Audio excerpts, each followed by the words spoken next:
بسم الله الرحمن الرحيم. ألف لام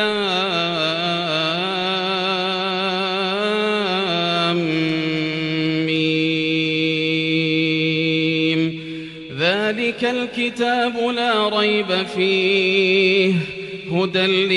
للمتقين الذين يؤمنون بالغيب ويقيمون الصلاة ومما رزقناهم ينفقون والذين يؤمنون بما أنزل إليك وما أنزل من قبلك وبالآخرة هم يوقنون أولئك على هدى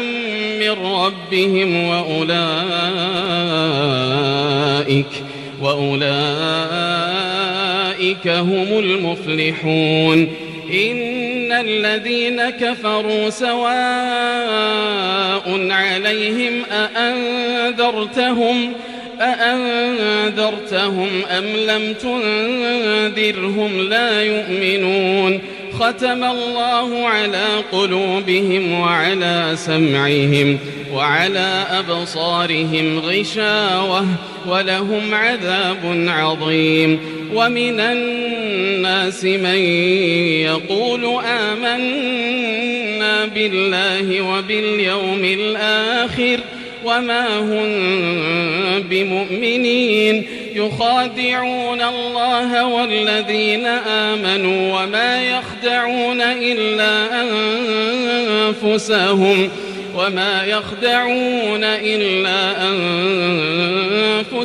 وما يشعرون. في قلوبهم مرض فزادهم الله مرضا ولهم عذاب أليم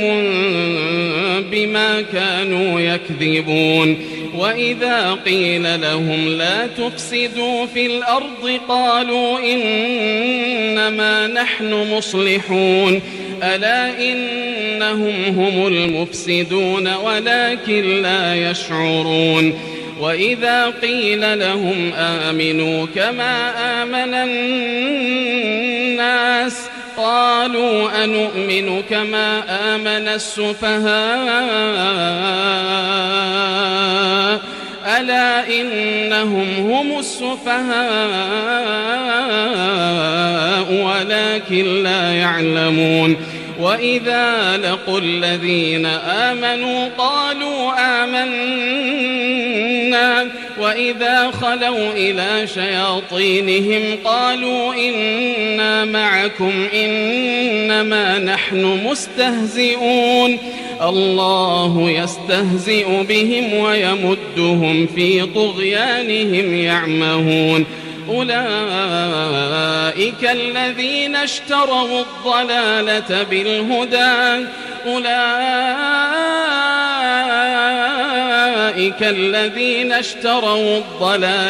بالهدى فما ربحت تجارتهم وما كانوا مهتدين. مثلهم كمثل الذي استوقد نارا فلما أضاءت ما حوله ذهب الله بنورهم وتركهم في ظلمات لا يبصرون. صم بكم عمي فهم لا يرجعون. أو كصيب من السماء فيه ظلمات ورعد وبرق يجعلون أصابعهم في آذانهم من الصواعق حذر الموت والله محيط بالكافرين. يكاد البرق يخطف أبصارهم كلما أضاء لهم مشوا فيه وإذا أظلم عليهم قاموا ولو شاء الله لذهب بسمعهم وأبصارهم إن الله على كل شيء قدير. يا أيها الناس اعبدوا ربكم الذي خلقكم والذين من قبلكم لعلكم تتقون. الذي جعل لكم الأرض فراشا والسماء بناء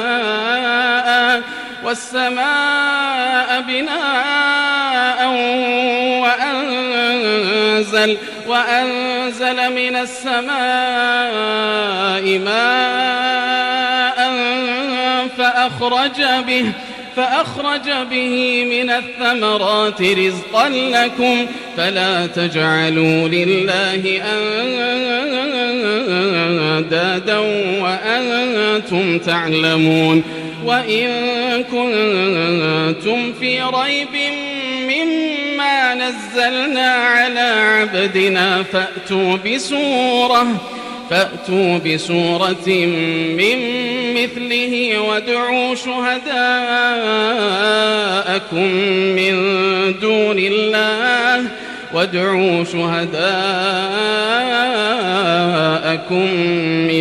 دون الله إن كنتم صادقين. فإن لم تفعلوا ولن تفعلوا فاتقوا النار التي وقودها الناس والحجارة أعدت للكافرين. وبشر الذين آمنوا وعملوا الصالحات أن لهم جنات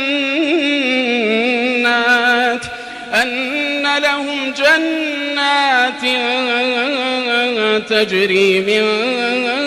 تحتها الأنهار كلما رزقوا منها من ثمرة رزقا قالوا هذا الذي رزقنا من قبل وأتوا به متشابها ولهم فيها أزواج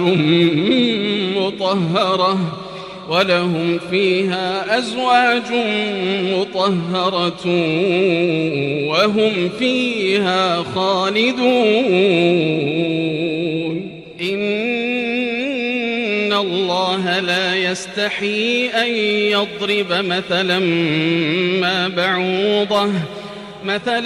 ما بعوضة فما فوقها فأما الذين آمنوا فيعلمون أنه الحق من ربهم وأما الذين كفروا فيقولون ماذا أراد الله بهذا مثلا يضل به كثيرا ويهدي به كثيرا وما يضل به إلا الفاسقين الذين ينقضون عهد الله من بعد ميثاقه ويقطعون ما أمر الله به أن يوصل ويفسدون في الأرض أولئك هم الخاسرون. كيف تكفرون بالله وكنتم أمواتا فأحياكم ثم يميتكم ثم يحييكم ثم إليه ترجعون. هو الذي خلق لكم ما في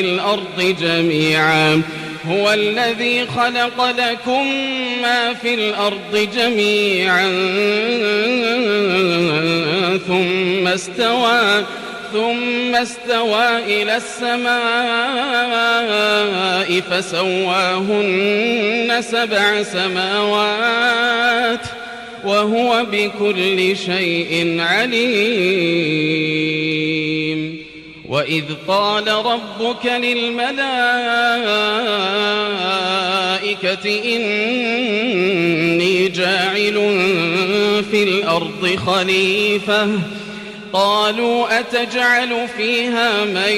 يفسد فيها ويسفك الدماء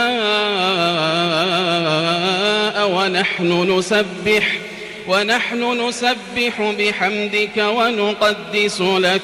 قال إني أعلم ما لا تعلمون وعلم آدم الأسماء كلها ثم عرضهم على الملائكة فقال أنبئوني بأسماء هؤلاء إن كنتم صادقين قالوا سبحانك لا علم لنا إلا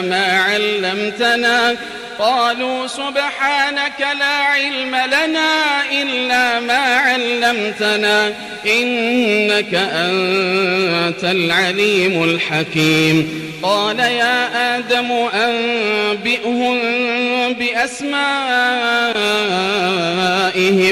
فلما أنبأهم بأسمائهم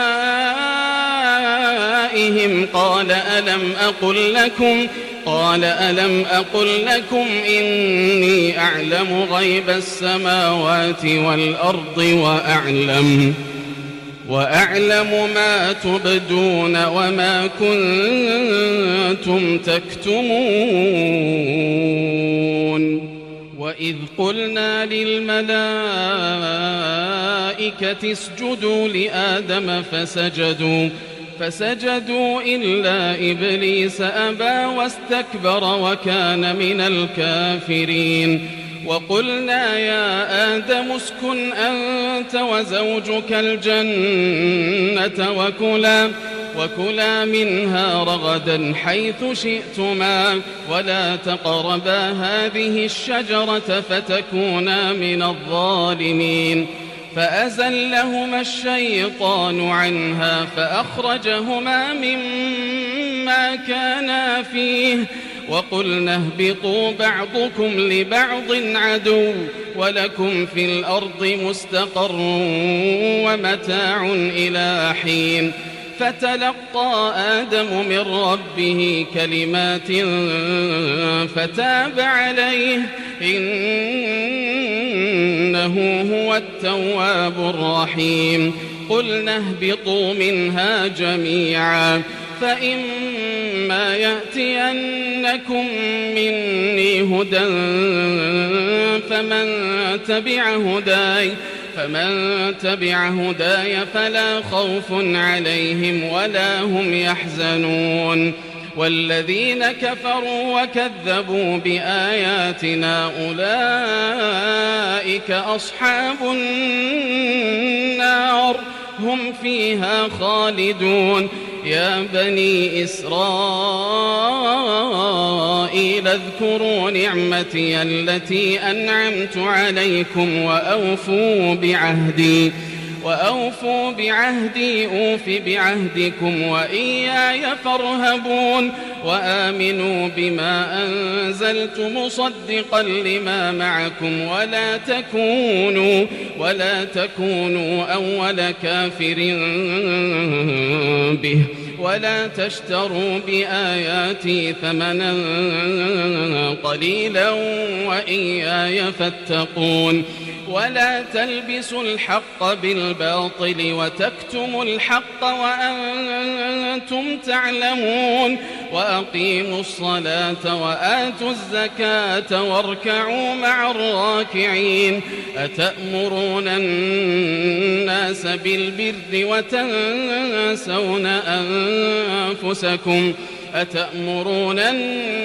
بالبر وتنسون أنفسكم وأنتم تتلون الكتاب أفلا تعقلون واستعينوا بالصبر والصلاة وإنها لكبيرة إلا على الخاشعين الذين يظنون أنهم ملاقو ربهم وأنهم إليه راجعون يا بني إسرائيل اذكروا نعمتي التي أنعمت عليكم وأني فضلتكم على العالمين واتقوا يوما لا تجزي نفس عن نفس شيئا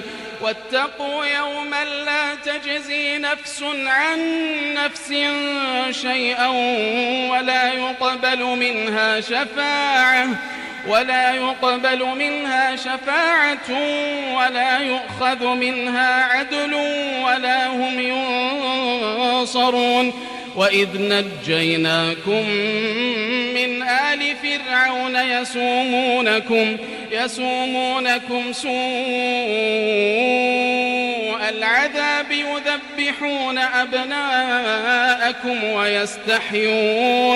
يذبحون أبناءكم ويستحيون نساءكم وفي ذلكم بلاء من ربكم عظيم وإذ فرقنا بكم البحر فأنجيناكم وأغرقنا آل فرعون وأنتم تنظرون وإذ واعدنا موسى 40 ليلة ثم اتخذتم العجل من بعده وأنتم ظالمون ثم عفونا عنكم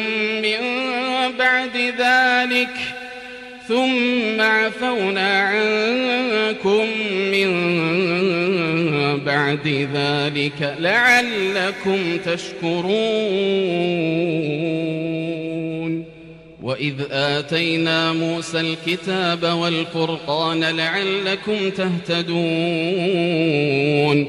وإذ قال موسى لقومه يا قوم إنكم ظلمتم أنفسكم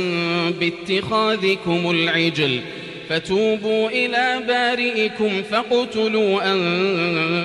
أنفسكم ذلكم خير لكم عند بارئكم فتاب عليكم إنه هو التواب الرحيم وإذ قلتم يا موسى لن نؤمن لك حتى نرى الله جهرة فأخذتكم الصاعقة وأنتم تنظرون ثم بعثناكم من بعد موتكم لعلكم تشكرون وظللنا عليكم الغمام وأنزلنا عليكم المن والسلوى كلوا من طيبات ما رزقناكم وما ظلمونا ولكن كانوا أنفسهم يظلمون وإذ قلنا ادخلوا هذه القرية فكلوا منها حيث شئتم رغدا وادخلوا الباب سجدا وقولوا حطة نغفر لكم خطاياكم وسنزيد المحسنين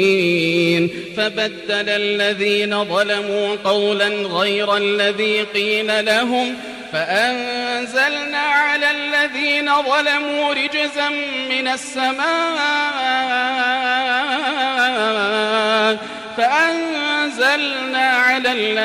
ظلموا رجزا من السماء بما كانوا يفسقون وإذ استسقى موسى لقومه فقلنا اضرب بعصاك الحجر فانفجرت منه 12 عينا قد علم كل أناس مشربهم كلوا واشربوا من رزق الله ولا تعثوا في الأرض مفسدين وإذ قلتم يا موسى لن نصبر على طعام واحد فادع لنا ربك يخرج لنا مما تنبت الأرض من بقلها من بقلها وقثائها وفومها وعدسها وبصلها. قال أتستبدلون الذي هو أدنى بالذي هو خير؟ اهبطوا مصرا فإن لكم ما سألتم وضربت عليهم الذلة والمسكنة وباءوا بغضب من الله، ذلك بأنهم كانوا يكفرون بآيات الله ويقتلون النبيين بغير الحق، ذلك بما عصوا وكانوا يعتدون. إن الذين آمنوا والذين هادوا والنصارى والصابئين من آمن بالله واليوم الآخر وعمل صالحا فلهم أجرهم عند ربهم ولا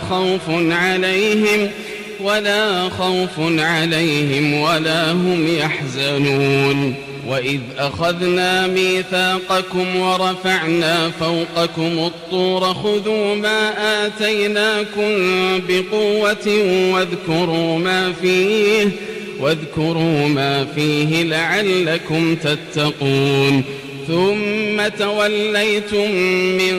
بعد ذلك فلولا فضل الله عليكم ورحمته لكنتم من الخاسرين. ولقد علمتم الذين اعتدوا منكم في السبت فقلنا لهم كونوا قردة خاسئين فجعلناها نكالا لما بين يديها وما خلفها وموعظة للمتقين. وإذ قال موسى لقومه إن الله يأمركم أن تذبحوا بقرة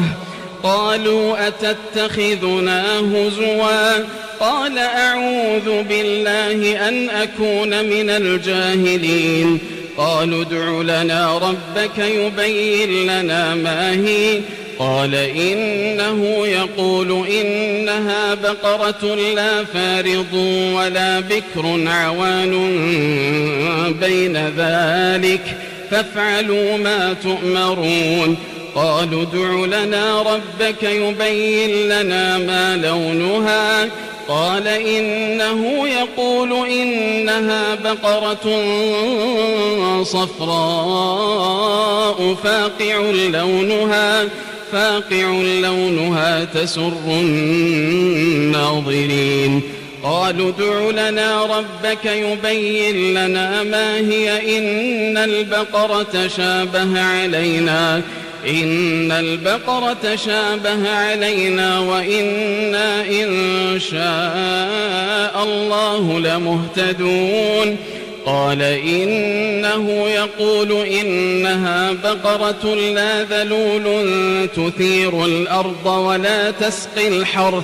ولا تسقي الحرث مسلمة لا شية فيها. قالوا الآن جئت بالحق فذبحوها وما كادوا يفعلون. وإذ قتلتم نفسا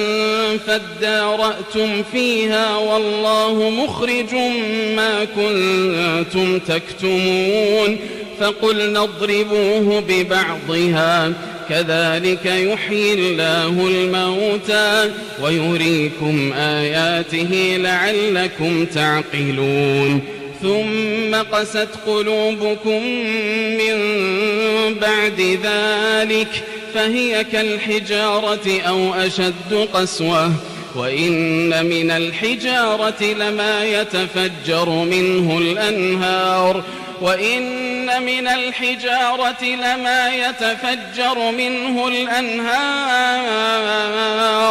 وإن منها لما يشقق فيخرج منه الماء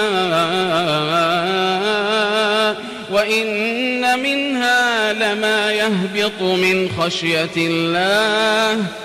وما الله بغافل عما تعملون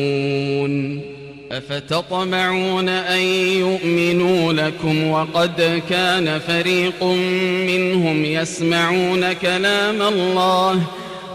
كان فريق منهم يسمعون كلام الله ثم يحرفونه من بعد ما عقلوه وهم يعلمون وإذا لقوا الذين آمنوا قالوا آمنا وإذا خلا بعضهم إلى بعض قالوا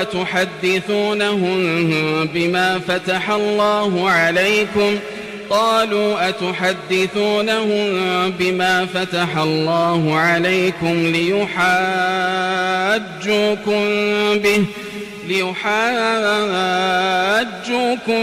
به عند ربكم أفلا تعقلون أولا يعلمون أن الله يعلم ما يسرون وما يعلنون ومنهم أميون لا يعلمون الكتاب إلا أماني وإن هم إلا يظنون فويل للذين يكتبون الكتاب بأيديهم ثم يقولون هذا من عند الله ليشتروا به ثمنا قليلا فويل لهم مما كتبت أيديهم وويل لهم مما يكسبون وقالوا لن تمسنا النار إلا أياما معدودة قل أتخذتم عند الله عهدا فلن يخلف الله عهده أم تقولون على الله ما لا تعلمون بلى من كسب سيئة وأحاطت به خطيئته فأولئك أصحاب النار هم فيها خالدون والذين آمنوا وعملوا الصالحات أولئك أصحاب الجنة هم فيها خالدون وإذ أخذنا ميثاق بني إسرائيل لا تعبدون إلا الله وبالوالدين إحسانا وذي القربى واليتامى والمساكين وقولوا للناس حسنا وأقيموا الصلاة وآتوا الزكاة ثم توليتم إلا قليلا منكم وأنتم معرضون وإذ أخذنا ميثاقكم لا تسفكون دماءكم ولا تخرجون أنفسكم من دياركم ثم أقررتم وأنتم تشهدون ثم أنتم هؤلاء تقتلون أنفسكم وتخرجون فريقا منكم من ديارهم تظاهرون عليهم بالإثم والعدوان وإن يأتوكم أسارى تفادوهم وهو محرم عليكم إخراجهم أفتؤمنون ببعض الكتاب وتكفرون ببعض فما جزاء من يفعل ذلك منكم إلا خزي في الحياة الدنيا ويوم القيامة يردون إلى أشد العذاب وما الله بغافل عما تعملون أولئك الذين اشتروا الحياة الدنيا بالآخرة فلا يخفف عنهم العذاب ولا هم ينصرون ولقد آتينا موسى الكتاب وقفينا من بعده بالرسل وآتينا عيسى ابن مريم البينات وأيدناه بروح القدس أفكلما جاءكم رسول بما لا تهوى أنفسكم استكبرتم ففريقا كذبتم وفريقا تقتلون وقالوا قلوبنا غلف بل لعنهم الله بكفرهم فقليلا ما يؤمنون ولما جاءهم كتاب من عند الله مصدق لما معهم وكانوا من قبل يستفتحون على الذين كفروا فلما جاءهم ما عرفوا كفروا به فلعنة الله على الكافرين بئس ما اشتروا به أنفسهم أن يكفروا بما أنزل الله بغيا أن ينزل الله من فضله على من يشاء من عباده فباءوا بغضب على غضب وللكافرين عذاب مهين وإذا قيل لهم آمنوا بما أنزل الله قالوا نؤمن بما أنزل علينا ويكفرون بما وراءه وهو الحق مصدقا لما معهم قل فلم تقتلون أنبياء الله من قبل إن كنتم مؤمنين ولقد جاءكم موسى بالبينات ثم اتخذتم العجل من بعده وأنتم ظالمون وإذ أخذنا ميثاقكم ورفعنا فوقكم الطور خذوا ما آتيناكم بقوة واسمعوا قالوا سمعنا وعصينا وأشربوا في قلوبهم العجل بكفرهم قل بئس ما يأمركم به إيمانكم إن كنتم مؤمنين قل إن كانت لكم الدار الآخرة عند الله خالصة من دون الناس فتمنوا الموت إن كنتم صادقين ولن يتمنوه أبدا بما قدمت أيديهم والله عليم بالظالمين ولتجدنهم أحرص الناس على حياة ومن الذين أشركوا يود أحدهم لو يعمر 1000 سنة وما هو بمزحزحه من العذاب أن يعمر والله بصير بما يعملون قل من كان عدوا لجبريل فإنه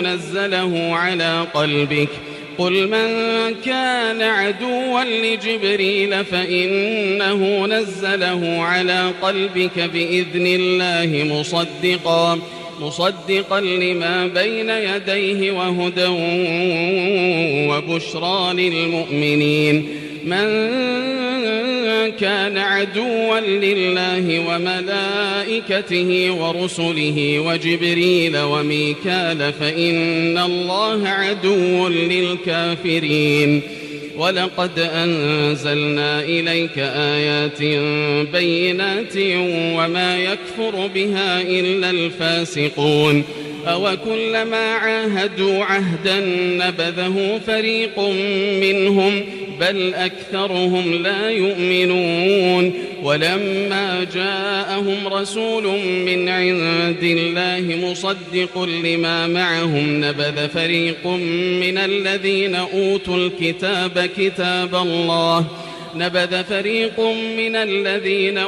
الكتاب كتاب الله وراء ظهورهم كأنهم لا يعلمون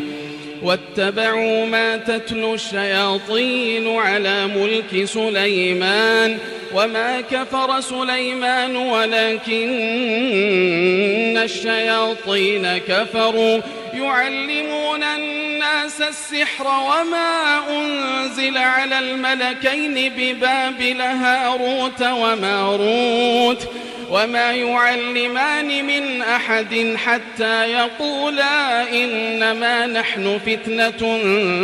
فلا تكفر فيتعلمون منهما ما يفرقون به بين المرء وزوجه وما هم بضارين به من أحد إلا بإذن الله ويتعلمون ما يضرهم ولا ينفعهم ولقد علموا لمن اشتراه ما له في الآخرة من خلاق ولبئس ما شروا به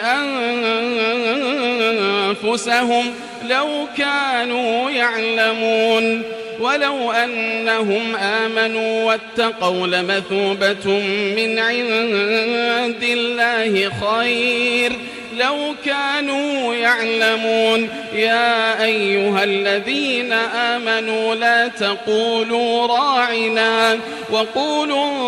انظرنا واسمعوا وللكافرين عذاب أليم ما يود الذين كفروا من أهل الكتاب ولا المشركين أن ينزل عليكم من خير من ربكم والله يختص برحمته من يشاء والله يختص برحمته من يشاء والله ذو الفضل العظيم ما ننسخ من آية أو ننسها نأت بخير منها أو مثلها ألم تعلم أن الله على كل شيء قدير ألم تعلم أن الله له ملك السماوات والأرض وما لكم من دون الله من ولي ولا نصير أم تريدون أن تسألوا رسولكم كما سئل موسى من قبل ومن يتبدل الكفر بالإيمان فقد ضل سواء السبيل ود كثير من أهل الكتاب لو يردونكم من بعد إيمانكم كفارا حسدا من عند أنفسهم من بعد ما تبين لهم الحق فاعفوا واصفحوا حتى يأتي الله بأمره إن الله على كل شيء قدير وأقيموا الصلاة وآتوا الزكاة وما تقدموا لأنفسكم من خير تجدوه عند الله إن الله بما تعملون بصير وقالوا لن يدخل الجنة إلا من كان هودا أو نصارى تلك أمانيهم قل هاتوا برهانكم إن كنتم صادقين بلى من أسلم وجهه لله وهو محسن فله أجره عند ربه ولا خوف عليهم ولا هم يحزنون وقالت اليهود ليست النصارى على شيء وقالت النصارى ليست اليهود على شيء وهم يتلون الكتاب كذلك قال الذين لا يعلمون مثل قولهم فالله يحكم بينهم يوم القيامة فيما كانوا فيه يختلفون ومن أظلم ممن منع مساجد الله أن يذكر فيها اسمه وسعى في خرابها ومن أظلم ممن منع مساجد الله أن يذكر فيها اسمه وسعى في خرابها أولئك ما كان لهم أن يدخلوها إلا خائفين لهم في الدنيا خزي ولهم في الآخرة عذاب عظيم ولله المشرق والمغرب فأينما تولوا فثم وجه الله إن الله واسع عليم وقالوا اتخذ الله ولدا سبحانه بل له ما في السماوات والأرض كل له قانتون بديع السماوات والأرض وإذا قضى أمرا فإنما يقول له كن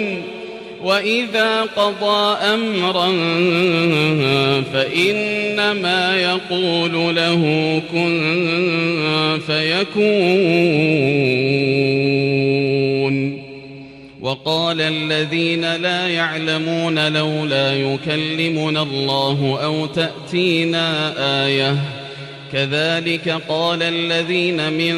قبلهم مثل قولهم تشابهت قلوبهم قد بينا الآيات لقوم يوقنون إنا أرسلناك بالحق بشيرا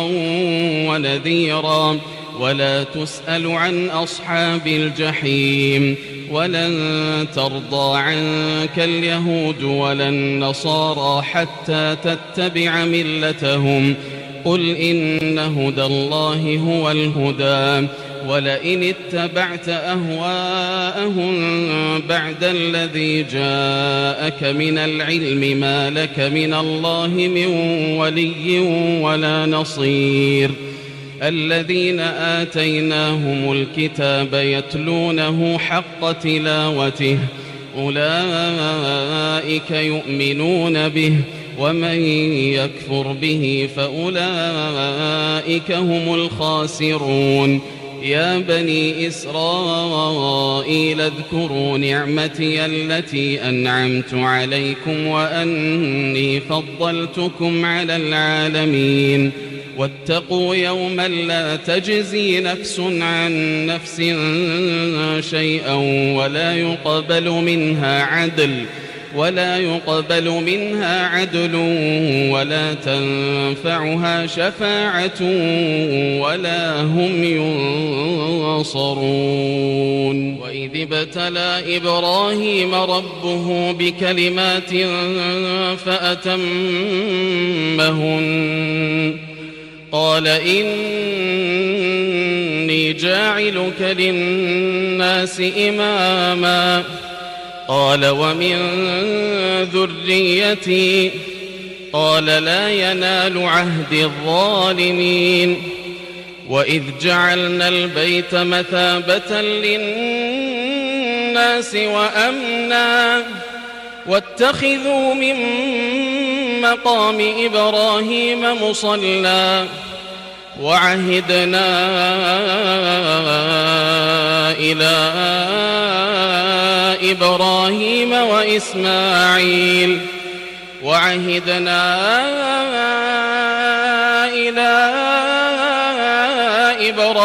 وإسماعيل أن طهرا بيتي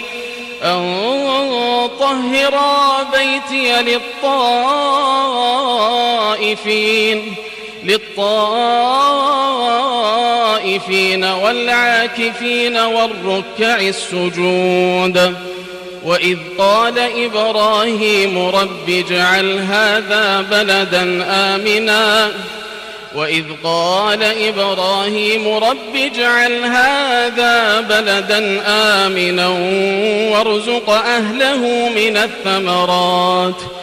وارزق أهله من الثمرات من آمن منهم بالله واليوم الآخر قال ومن كفر فأمتعه قليلا فأمتعه قليلا ثم أضطره إلى عذاب النار وبئس المصير. وإذ يرفع إبراهيم القواعد من البيت وإسماعيل ربنا تقبل منا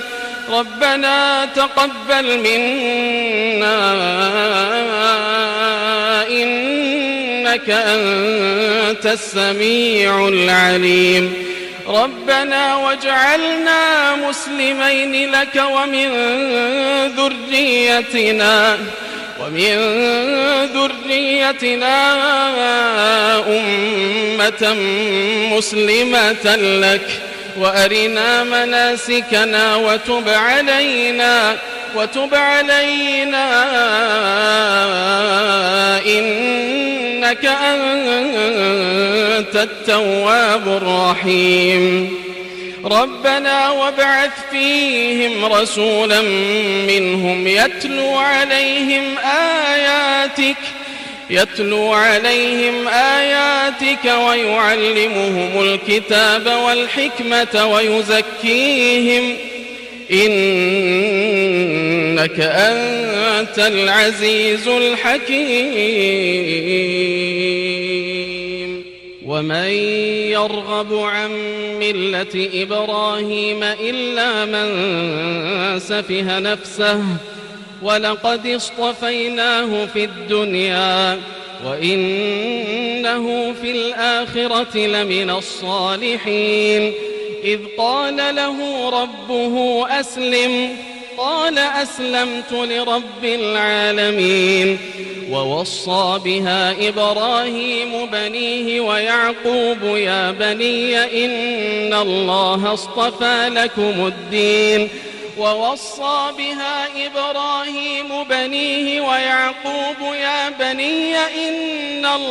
اصطفى لكم الدين فلا تموتن إلا وأنتم مسلمون. أم كنتم شهداء إذ حضر يعقوب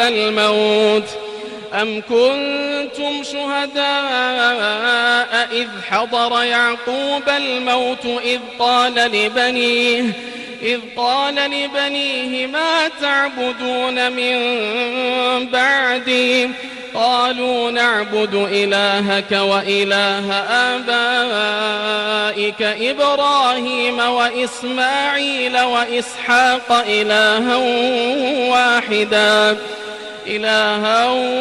واحدا ونحن له مسلمون. تلك أمة قد خلت لها ما كسبت ولكم ما كسبتم ولا تسألون عما كانوا يعملون. وقالوا كونوا هودا أو نصارى تهتدوا قل بل ملة إبراهيم حنيفا وما كان من المشركين. قولوا آمنا بالله وما أنزل إلينا وما أنزل إلى إبراهيم وإسماعيل وإسحاق ويعقوب والأسباط وما أوتي موسى وعيسى وما أوتي النبيون من ربهم لا نفرق بين أحد منهم ونحن له مسلمون. فإن آمنوا بمثل ما آمنتم به فقد اهتدوا وإن تولوا فإنما هم في شقاق فسيكفيكهم الله وهو السميع العليم. صبغة الله ومن أحسن من الله صبغة ونحن له عابدون. قل أتحاجوننا أتحاجوننا في الله وهو ربنا وربكم قل أتحاجوننا في الله وهو ربنا وربكم ولنا أعمالنا ولكم أعمالكم ونحن له مخلصون أم تقولون إن إبراهيم وإسماعيل وإسحاق ويعقوب والأسباط كانوا هودا أو نصارى قل أأنتم أعلم أم الله ومن أظلم ممن كتم شهادة عنده من الله وما الله بغافل عما تعملون تلك أمة قد خلت لها ما كسبت ولكم ما كسبتم ولا تسألون عما كانوا يعملون سيقول السفهاء من الناس ما ولاهم عن قبلتهم التي كانوا عليها قل لله المشرق والمغرب يهدي من يشاء إلى صراط مستقيم وكذلك جعلناكم أمة وسطا لتكونوا شهداء على الناس ويكون الرسول عليكم شهيدا وما جعلنا القبلة التي كنت عليها إلا لنعلم من يتبع الرسول ممن ينقلب على عقبيه وإن كانت لكبيرة إلا على الذين هدى الله وما كان الله ليضيع إيمانكم إن الله بالناس لرؤوف رحيم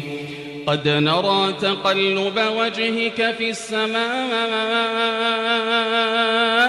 فلنولينك قبلة ترضاها فول وجهك شطر المسجد الحرام وحيث ما كنتم فولوا وجوهكم شطره وإن الذين أوتوا الكتاب ليعلمون أنه الحق من ربهم وما الله بغافل عما يعملون ولئن أتيت الذين أوتوا الكتاب بكل آية ما تبعوا قبلتك وما أنت بتابع قبلتهم وما بعضهم بتابع قبلة بعض ولئن اتبعت أهواءهم من بعد ما جاءك من العلم إنك إذا لمن الظالمين الذين آتيناهم الكتاب يعرفونه كما يعرفون أبناءهم وإن فريقا منهم ليكتمون الحق وهم يعلمون الحق من ربك فلا تكونن من الممترين ولكل وجهة هو موليها فاستبقوا الخيرات أينما تكونوا يأت بكم الله جميعا إن الله على كل شيء قدير ومن حيث خرجت فول وجهك شطر المسجد الحرام وإنه للحق من ربك وما الله بغافل عما تعملون ومن حيث خرجت فول وجهك شطر المسجد الحرام وحيث ما كنتم فولوا وجوهكم شطره لئلا يكون للناس عليكم حجة إلا الذين ظلموا منهم فلا تخشوهم واخشوني ولأتم نعمتي عليكم ولعلكم تهتدون كما أرسلنا فيكم رسولا منكم يتلو عليكم آياتنا ويزكيكم ويعلمكم الكتاب والحكمة ويعلمكم ما لم تكونوا تعلمون فاذكروني أذكركم واشكروا لي ولا تكفرون يا أيها الذين آمنوا استعينوا بالصبر والصلاة إن الله مع الصابرين ولا تقولوا لمن يقتل في سبيل الله أموات بل أحياء ولكن لا تشعرون ولنبلونكم بشيء من الخوف والجوع ونقص من الأموال والأنفس والثمرات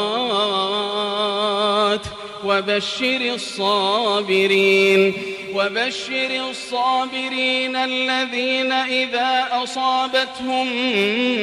مصيبة قالوا إنا لله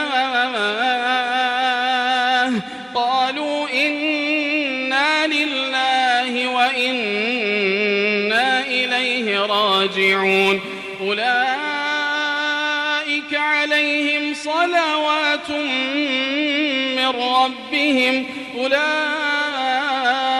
عليهم صلوات من ربهم ورحمة وأولئك هم المهتدون إن الصفا والمروة من شعائر الله فمن حج البيت أو اعتمر فلا جناح عليه أن يطوف بهما ومن تطوع خيرا فإن الله شاكر عليم إن الذين يكتمون ما أنزلنا من البينات والهدى من بعد ما بيناه للناس في الكتاب أولئك يلعنهم الله ويلعنهم اللاعنون إلا الذين تابوا وأصلحوا وبينوا فأولئك أتوب عليهم وأنا التواب الرحيم إن الذين كفروا وماتوا وهم كفار أولئك عليهم لعنة الله والملائكة والناس أجمعين خالدين فيها لا يخفف عنهم العذاب ولا هم ينظرون وإلهكم إله واحد لا إله إلا هو الرحمن الرحيم إن في خلق السماوات والأرض واختلاف الليل والنهار والفلك التي تجري في البحر بما ينفع الناس وما أنزل الله من السماء من ماء فأحيا به الأرض بعد موتها وبث فيها من كل دابة وتصريف الرياح والسحاب المسخر بين السماء والأرض لآيات لقوم يعقلون. ومن الناس من يتخذ من دون الله أندادا يحبونهم كحب الله والذين آمنوا أشد حبا لله ولو يرى الذين ظلموا إذ يرون العذاب أن القوة لله جميعا وأن الله شديد العذاب إذ تبرأ الذين اتبعوا من الذين اتبعوا ورأوا العذاب وتقطعت بهم الأسباب وقال الذين اتبعوا لو أن لنا كرة فنتبرأ منهم كما تبرأوا منا كذلك يريهم الله أعمالهم حسرات عليهم وما هم بخارجين من النار. يا أيها الناس كلوا مما في الأرض حلالا طيبا ولا تتبعوا خطوات الشيطان إنه لكم عدو مبين. إنما يأمركم بالسوء والفحشاء وأن تقولوا على الله ما لا تعلمون. وإذا قيل لهم اتبعوا ما أنزل الله قالوا بل نتبع ما ألفينا عليه آباءنا أولو كان آباؤهم لا يعقلون شيئا ولا يهتدون. ومثل الذين كفروا كمثل الذي ينعق بما لا يسمع إلا دعاء ونداء صم بكم عمي فهم لا يعقلون. يا أيها الذين آمنوا كلوا من طيبات ما رزقناكم واشكروا لله إن كنتم إياه تعبدون. إنما حرم عليكم الميتة والدم ولحم الخنزير وما أهل به لغير الله فمن اضطر غير باغ ولا عاد فلا إثم عليه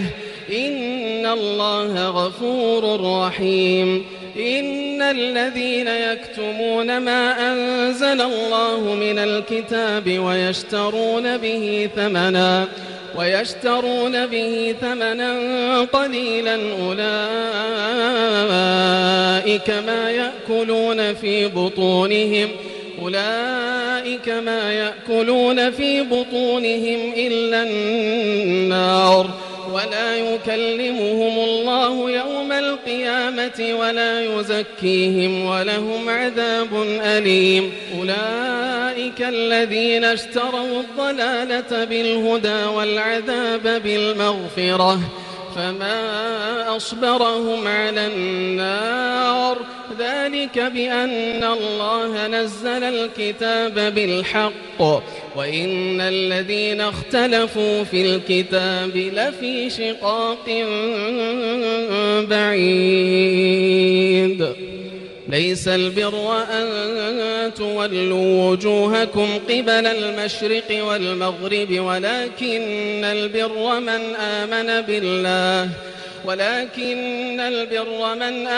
بالله واليوم الآخر والملائكة والكتاب والنبيين وآتى المال على حبه ذوي القربى واليتامى والمساكين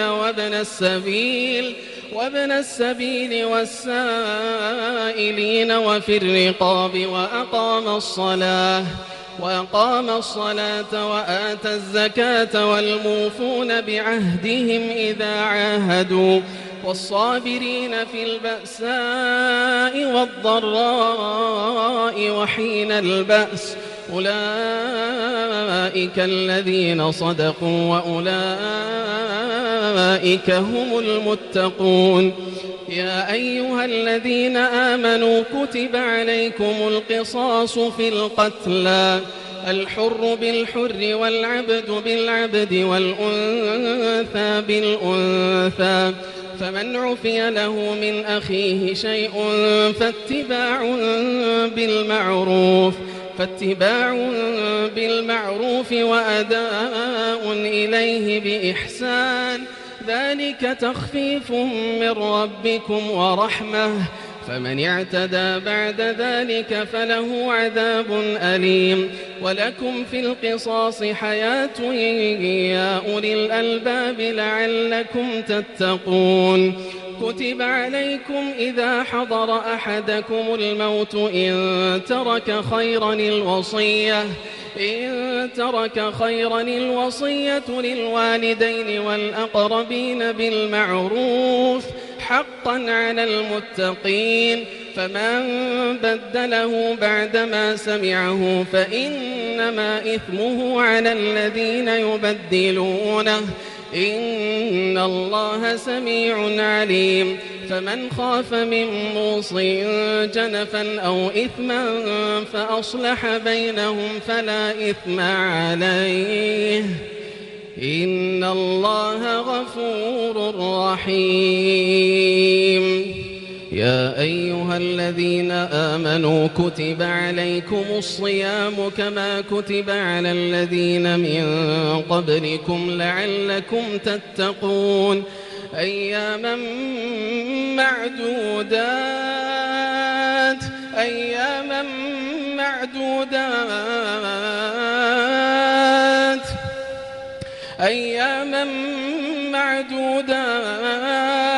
فمن كان منكم مريضا أو على سفر فعدة من أيام أخر وعلى الذين يطيقونه فدية طعام مسكين فمن تطوع خيرا فهو خير له وأن تصوموا خير لكم إن كنتم تعلمون. شهر رمضان الذي أنزل فيه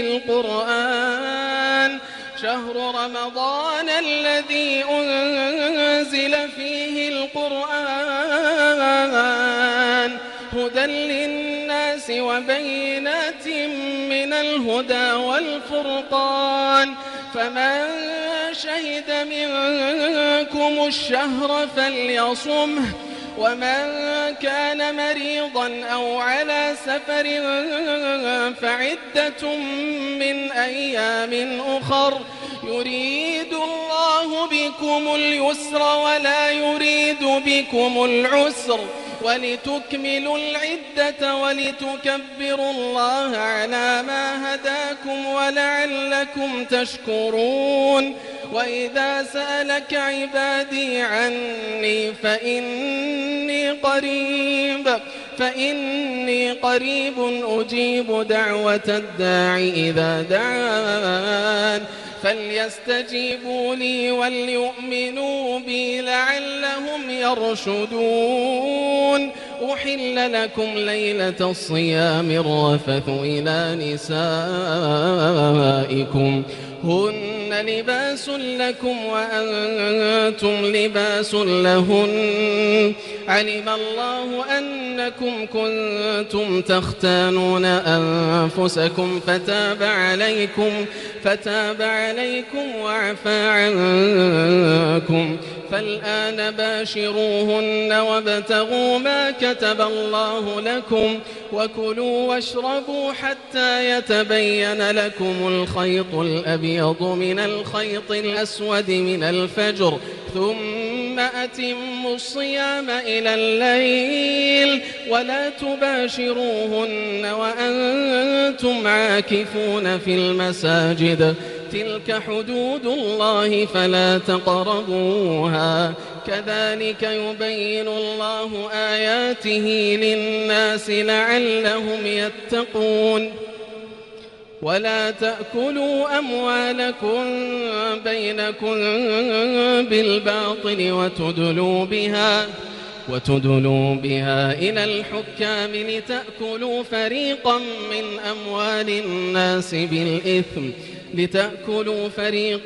من أموال الناس بالإثم وأنتم تعلمون. يسألونك عن الأهلة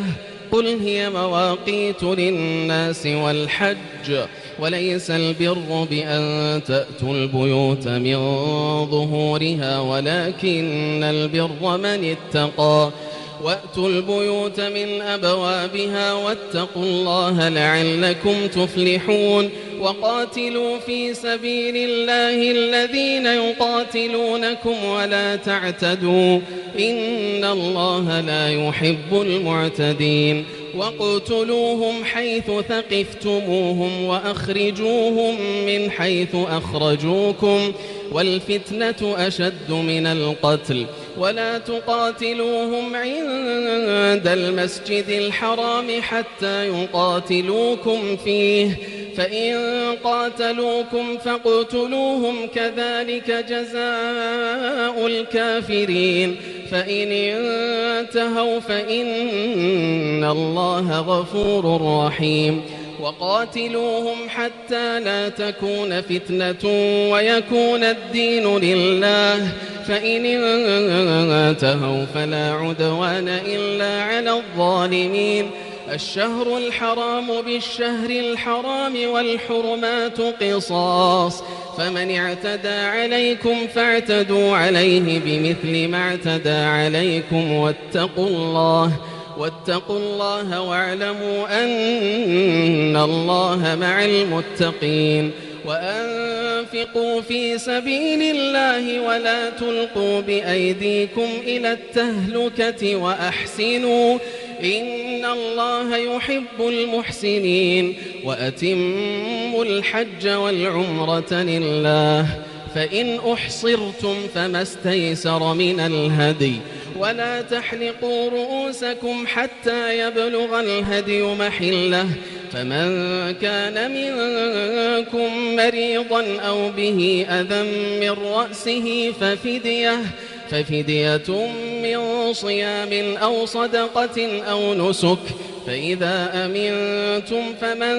تمتع بالعمرة إلى الحج فما استيسر من الهدي فمن لم يجد فصيام 3 أيام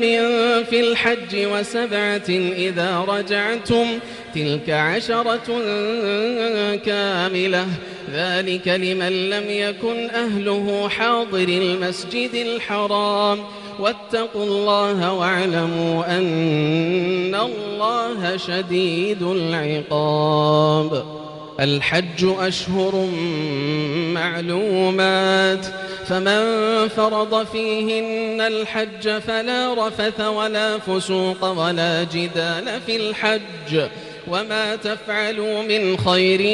يعلمه الله وتزودوا فإن خير الزاد التقوى واتقون يا أولي الألباب. ليس عليكم جناح أن تبتغوا فضلا من ربكم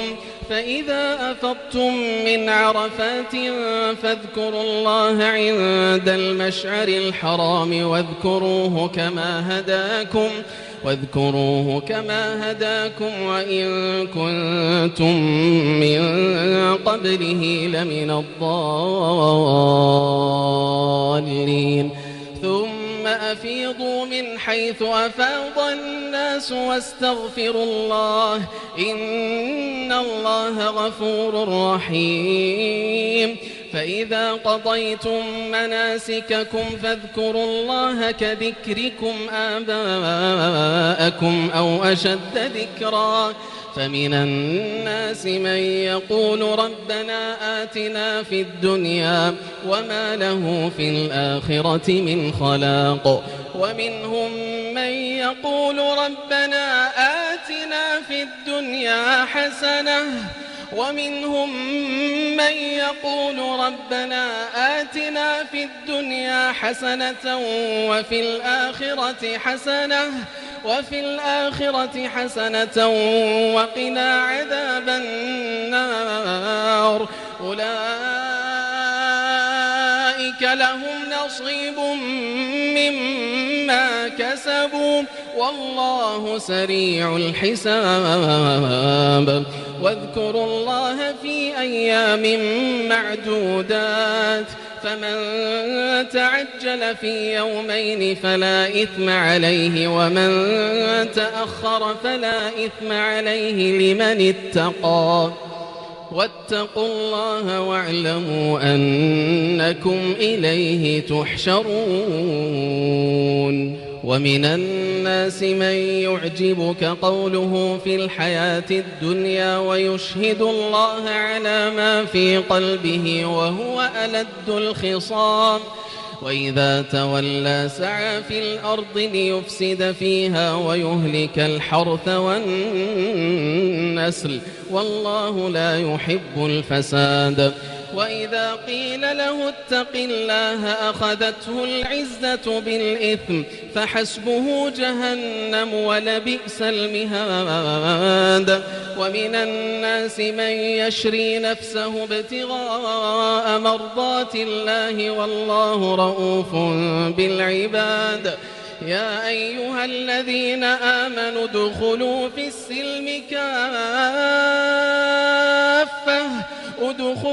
السلم كافة ولا تتبعوا خطوات الشيطان إنه لكم عدو مبين فإن زللتم من بعد ما جاءتكم البينات فاعلموا أن الله عزيز حكيم هل ينظرون إلا أن يأتيهم الله في ظلل من الغمام والملائكة وقضي الأمر وإلى الله ترجع الأمور سل بني إسرائيل كم آتيناهم من آية بينة ومن يبدل نعمة الله من بعد ما جاءته فإن الله شديد العقاب زين للذين كفروا الحياة الدنيا ويسخرون من الذين آمنوا والذين اتقوا فوقهم يوم القيامة والله يرزق من يشاء بغير حساب كان الناس أمة واحدة فبعث الله النبيين مبشرين ومنذرين وأنزل معهم الكتاب بالحق ليحكم بين الناس فيما اختلفوا فيه وما اختلف فيه إلا الذين أوتوه من بعد ما جاءتهم البينات بغيا بينهم فهدى الله الذين آمنوا لما اختلفوا فيه من الحق بإذنه والله يهدي من يشاء إلى صراط مستقيم أم حسبتم أن تدخلوا الجنة ولما يأتكم مثل الذين خلوا من قبلكم مستهم البأساء والضراء وزلزلوا حتى يقول الرسول والذين آمنوا معه متى نصر الله ألا إن نصر الله قريب يسألونك ماذا ينفقون قل ما أنفقتم من خير فللوالدين والأقربين واليتامى والمساكين وابن السبيل وما تفعلوا من خير فإن الله به عليم كتب عليكم القتال وهو كره لكم وعسى أن تكرهوا شيئا وهو خير لكم، وعسى أن تحبوا شيئا وهو شر لكم، والله يعلم وأنتم لا تعلمون. يسألونك عن الشهر الحرام قتال فيه، قل قتال فيه كبير وصد عن سبيل الله وكفر به والمسجد الحرام وإخراج أهله منه أكبر عند الله والفتنة أكبر من القتل، ولا يزالون يقاتلونكم حتى يردوكم عن دينكم إن استطاعوا، ومن يرتدد منكم عن دينه فيمت وهو كافر فأولئك حبطت أعمالهم في الدنيا والآخرة، وأولئك أصحاب النار هم فيها خالدون. إن الذين آمنوا والذين هاجروا وجاهدوا في سبيل الله أولئك يرجون رحمة الله، والله غفور رحيم. يسألونك عن الخمر والميسر، قل فيهما إثم كبير ومنافع للناس وإثمهما أكبر من نفعهما، ويسألونك ماذا ينفقون قل العفو، كذلك يبين الله لكم الآيات لعلكم تتفكرون في الدنيا والآخرة. ويسألونك عن اليتامى، قل إصلاح لهم خير، وإن تخالطوهم فإخوانكم، والله يعلم المفسد من المصلح، ولو شاء الله لأعنتكم، إن الله عزيز حكيم. ولا تنكحوا المشركات حتى يؤمنوا، ولأمة مؤمنة خير من مشركة ولو أعجبتكم، ولا تنكحوا المشركين حتى يؤمنوا، ولعبد مؤمن خير من مشرك ولو أعجبكم، أولئك يدعون إلى النار والله يدعو إلى الجنة والمغفرة بإذنه، ويبين آياته للناس لعلهم يتذكرون. ويسألونك عن المحيض، قل هو أذى فاعتزلوا النساء في المحيض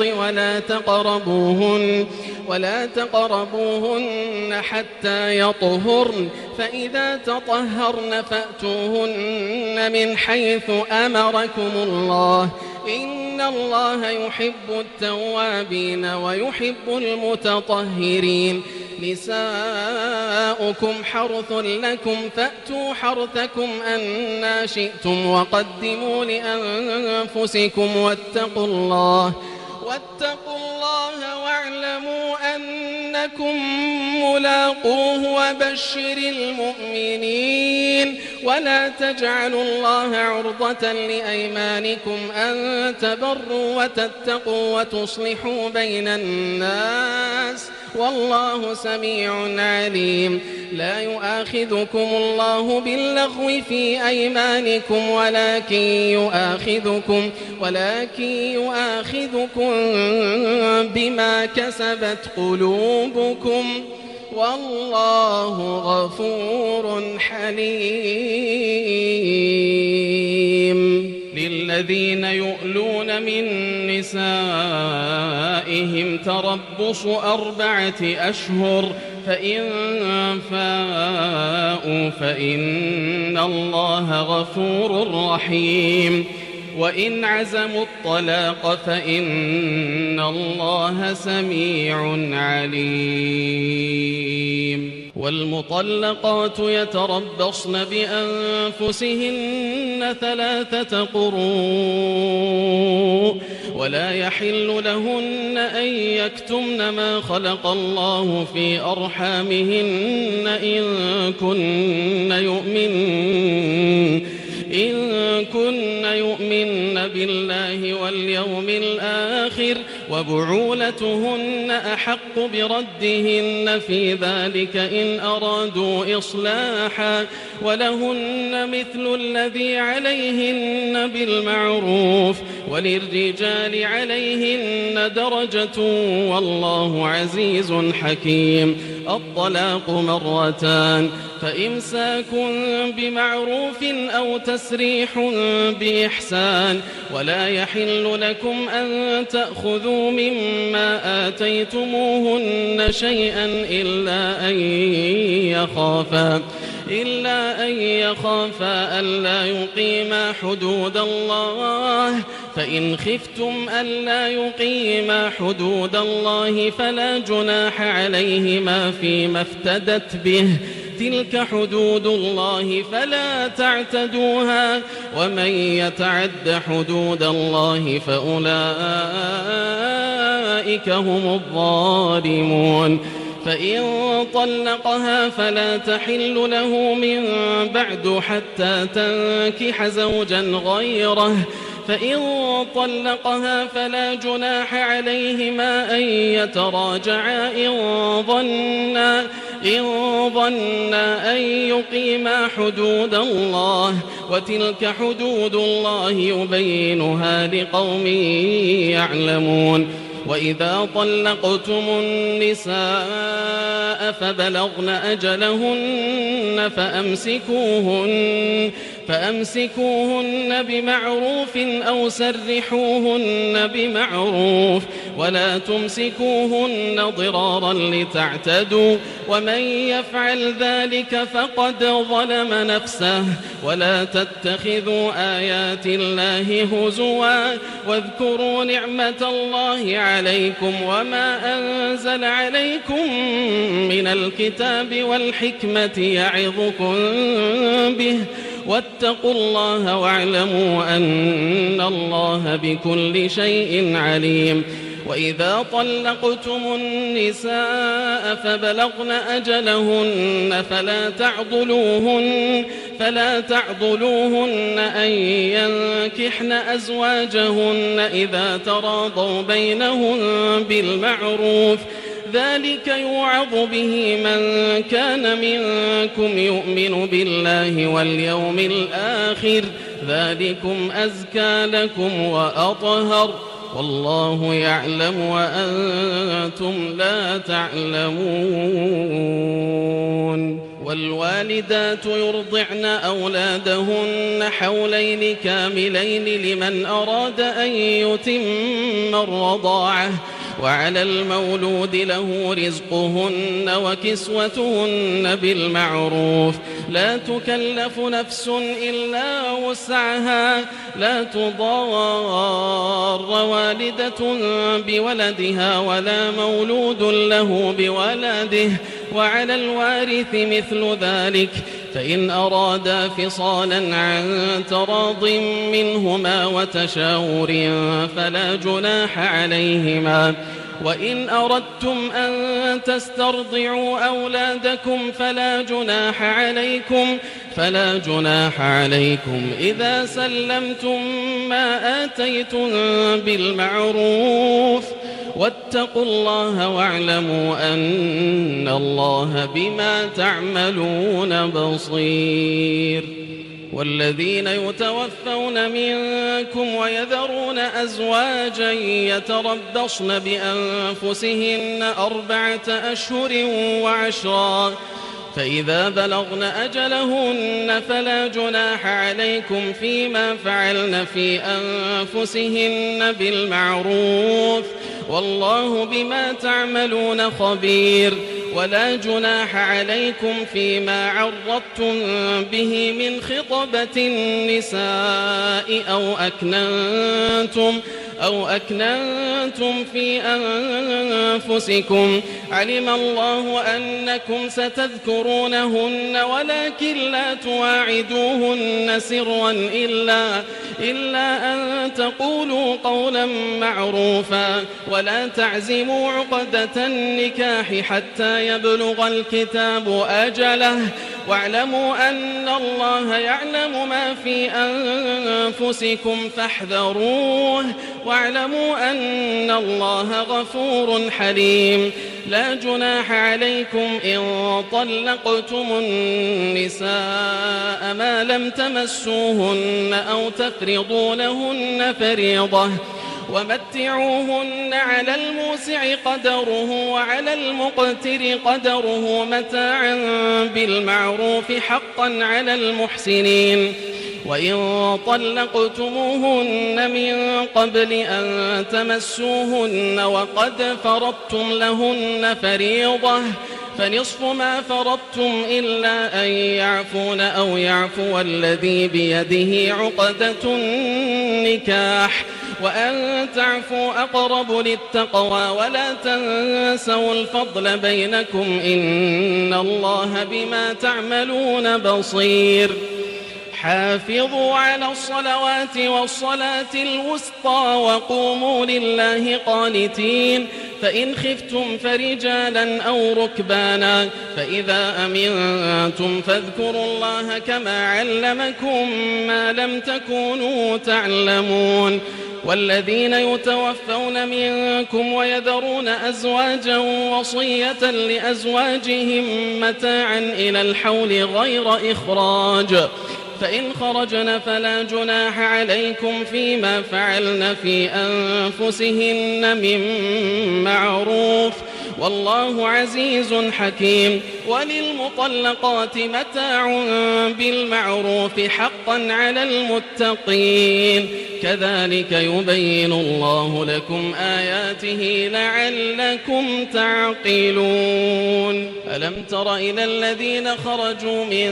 ديارهم وهم ألوف حذر الموت ألم تر إلى الذين خرجوا من ديارهم وهم ألوف حذر الموت فقال لهم الله موتوا ثم أحياهم إن الله لذو فضل على الناس ولكن أكثر الناس لا يشكرون وقاتلوا في سبيل الله واعلموا أن الله سميع عليم من ذا الذي يقرض الله قرضا حسنا فيضاعفه له أضعافا كثيرة والله يقبض ويبسط وإليه ترجعون ألم تر إلى الملأ من بني إسرائيل من بعد موسى إذ قالوا لنبي له ابعث لنا ملكا نقاتل في سبيل الله قال هل عسيتم إن كتب عليكم القتال ألا تقاتلوا قالوا وما لنا ألا نقاتل في سبيل الله وقد أخرجنا من ديارنا وأبنائنا فلما كتب عليهم القتال تولوا إلا قليلا منهم والله عليم بالظالمين وقال لهم نبيهم إن الله قد بعث لكم طالوت ملكا قالوا أنى يكون له الملك علينا ونحن أحق بالملك منه ولم يؤت سعة من المال قال إن الله اصطفاه عليكم وزاده بسطة في العلم والجسم والله يؤتي ملكه من يشاء والله واسع عليم وقال لهم نبيهم إن آية ملكه أن يأتيكم التابوت فيه سكينة من ربكم وبقية مما ترك آل موسى وآل هارون تحمله الملائكة إن في ذلك لآية لكم إن كنتم مؤمنين فلما فصل طالوت بالجنود قال إن الله مبتليكم بنهر فمن شرب منه فليس مني ومن لم يطعمه فإنه مني إلا من اغترف غرفة بيده فشربوا منه إلا قليلا منهم فلما جاوزه هو والذين آمنوا معه قالوا لا طاقة لنا اليوم بجالوت وجنوده قال الذين يظنون أنهم ملاقو الله كم من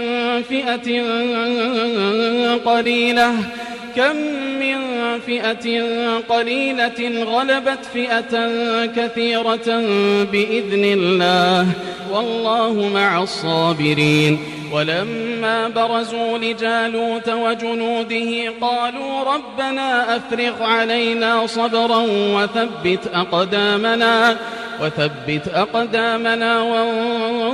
وانصرنا على القوم الكافرين فهزموهم بإذن الله وقتل داود جالوت وآتاه الله الملك والحكمة وعلمه مما يشاء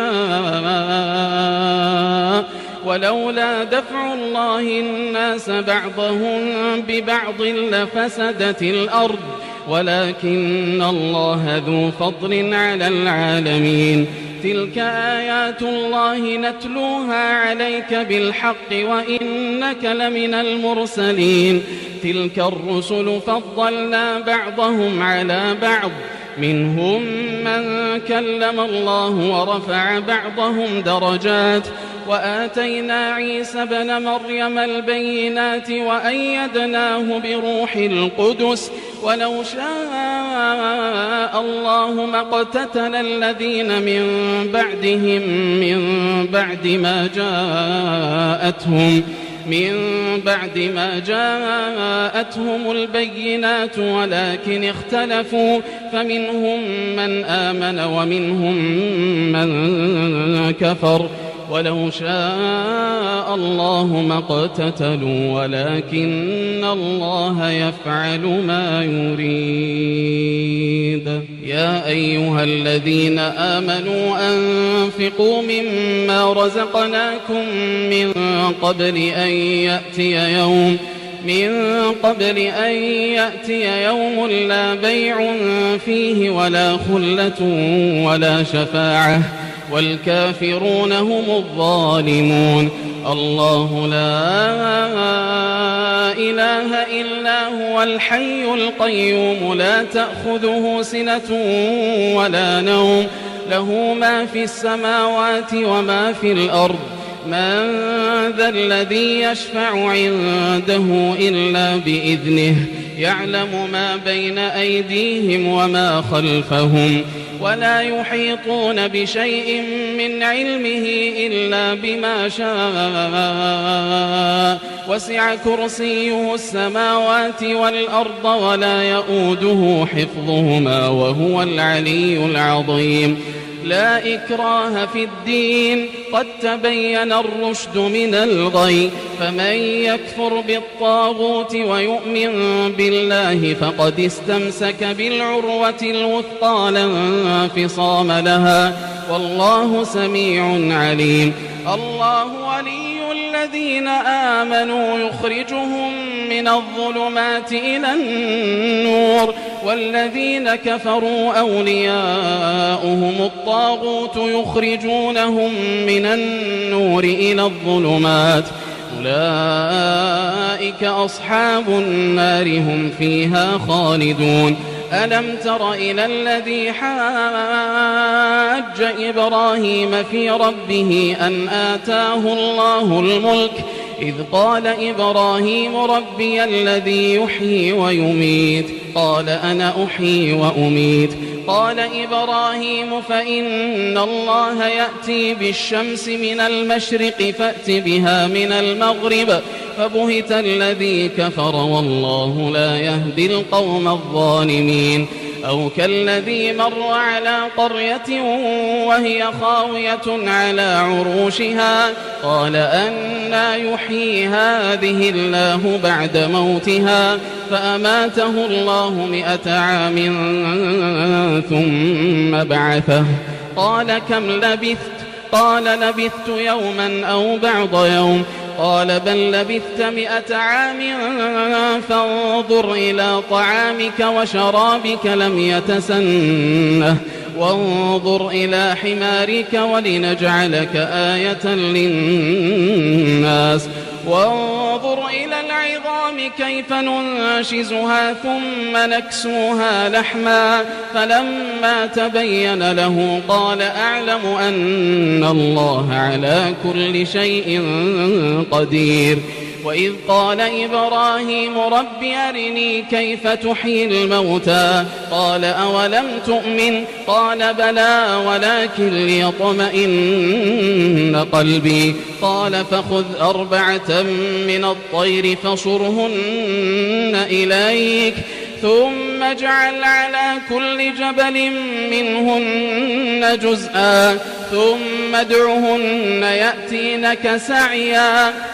واعلم أن الله عزيز حكيم مثل الذين ينفقون أموالهم في سبيل الله كمثل حبة أنبتت 7 سنابل في كل سنبلة 100 حبة والله يضاعف لمن يشاء والله واسع عليم الذين ينفقون أموالهم في سبيل الله ثم لا يتبعون ما أنفقوا منا ولا أذى لهم أجرهم عند ربهم ولا خوف عليهم ولا هم يحزنون قول معروف ومغفرة خير من صدقة يتبعها أذى والله غني حليم يا أيها الذين آمنوا لا تبطلوا صدقاتكم بالمن والأذى كالذي ينفق ماله رئاء الناس ولا يؤمن بالله واليوم الآخر فمثله كمثل صفوان عليه تراب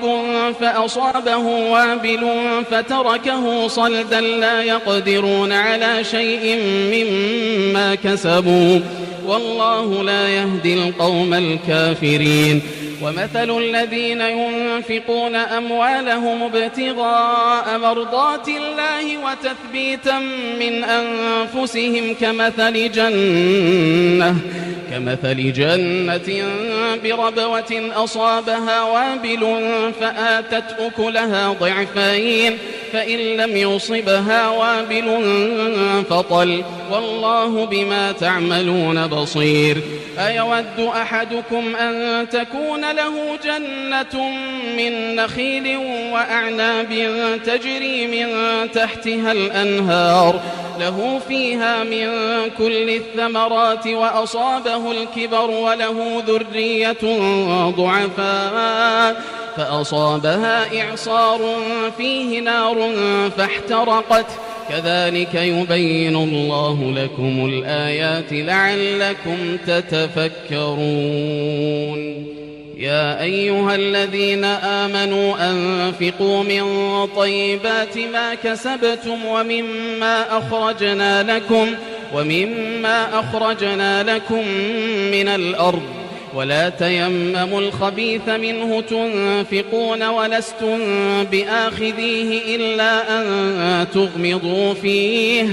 واعلموا أن الله غني حميد الشيطان يعدكم الفقر ويأمركم بالفحشاء والله يعدكم مغفرة منه وفضلا والله واسع عليم يؤتي الحكمة من يشاء ومن يؤت الحكمة فقد أوتي خيرا كثيرا وما يذكر إلا أولو الألباب وما أنفقتم من نفقة أو نذرتم من نذر فإن الله يعلمه وما للظالمين من أنصار إن تبدوا الصدقات فنعما هي وإن تخفوها وتؤتوها الفقراء فهو خير لكم ويكفر عنكم من سيئاتكم والله بما تعملون خبير ليس عليك هداهم ولكن الله يهدي من يشاء وما تنفقوا من خير فلأنفسكم وما تنفقون إلا ابتغاء وجه الله وما تنفقوا من خير يوفى إليكم وأنتم لا تظلمون للفقراء الذين أحصروا في سبيل الله لا يستطيعون ضربا في الأرض يحسبهم الجاهل أغنياء من التعفف تعرفهم بسيماهم لا يسألون الناس إلحافا وما تنفقوا من خير فإن الله به عليم الذين ينفقون أموالهم بالليل والنهار سرا وعلانية فلهم أجرهم عند ربهم ولا خوف عليهم ولا هم يحزنون الذين يأكلون الربا لا يقومون إلا كما يقوم الذي يتخبطه الشيطان من المس ذلك بأنهم قالوا إنما البيع مثل الربا وأحل الله البيع وحرم الربا فمن جاءه موعظة من ربه فانتهى فله ما سلف وأمره إلى الله ومن عاد فأولئك أصحاب النار هم فيها خالدون يمحق الله الربا ويربي الصدقات والله لا يحب كل كفار أثيم إن الذين آمنوا وعملوا الصالحات وأقاموا الصلاة وآتوا الزكاة لهم أجرهم عند ربهم ولا خوف عليهم ولا هم يحزنون يا أيها الذين آمنوا اتقوا الله وذروا ما بقي من الربا إن كنتم مؤمنين فإن لم تفعلوا فأذنوا بحرب من الله ورسوله وإن تبتم فلكم رؤوس أموالكم لا تظلمون ولا تظلمون وإن كان ذو عسرة فنظرة إلى ميسرة وأن تصدقوا خير لكم إن كنتم تعلمون واتقوا يوما ترجعون فيه إلى الله ثم توفى كل نفس ما كسبت وهم لا يظلمون يا أيها الذين آمنوا إذا تداينتم بدين إلى أجل مسمى فاكتبوه وليكتب بينكم كاتب بالعدل ولا يأب كاتب أن يكتب كما علمه الله فليكتب وليملل الذي عليه الحق وليتق الله ربه ولا يبخس منه شيئا فإن كان الذي عليه الحق سفيها أو ضعيفا أو لا يستطيع أن يمل هو فليملل وليه بالعدل واستشهدوا شهيدين من رجالكم فإن لم يكونا رجلين فرجل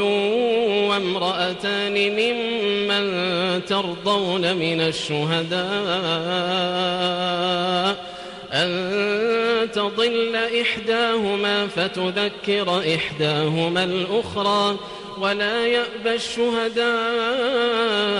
إذا ما دعوا ولا تسأموا أن تكتبوه صغيرا أو كبيرا إلى أجله ولا تسأموا أن تكتبوه صغيرا أو كبيرا إلى أجله ذلكم أقسط عند الله وأقوم للشهادة وأدنى ألا ترتابوا إلا أن تكون تجارة حاضرة تديرونها بينكم فليس عليكم جناح ألا تكتبوها وأشهدوا إذا تبايعتم ولا يضار كاتب ولا شهيد وإن تفعلوا فإنه فسوق بكم واتقوا الله ويعلمكم الله والله بكل شيء عليم وإن كنتم على سفر ولم تجدوا كاتبا فرهان مقبوضة فإن أمن بعضكم بعضا فليؤدي الذي ائتمن أمانته وليتق الله ربه ولا تكتموا الشهادة ومن يكتمها فإنه آثم قلبه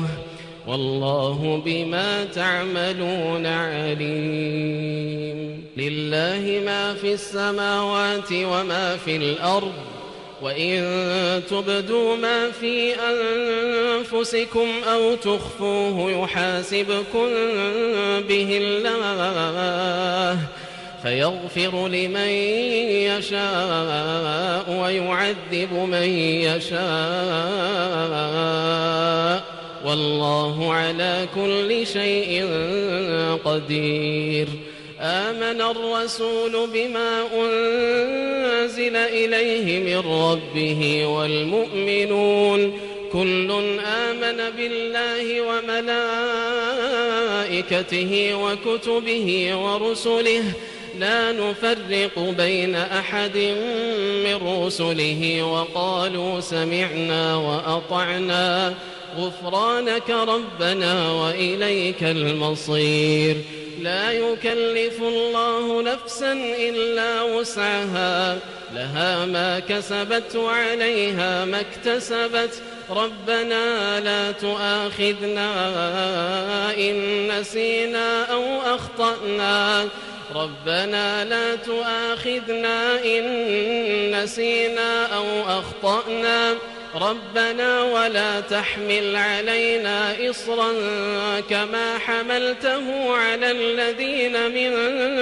قبلنا ربنا ولا تحملنا ما لا طاقة لنا به واعف عنا واغفر لنا وارحمنا أنت مولانا فانصرنا على القوم الكافرين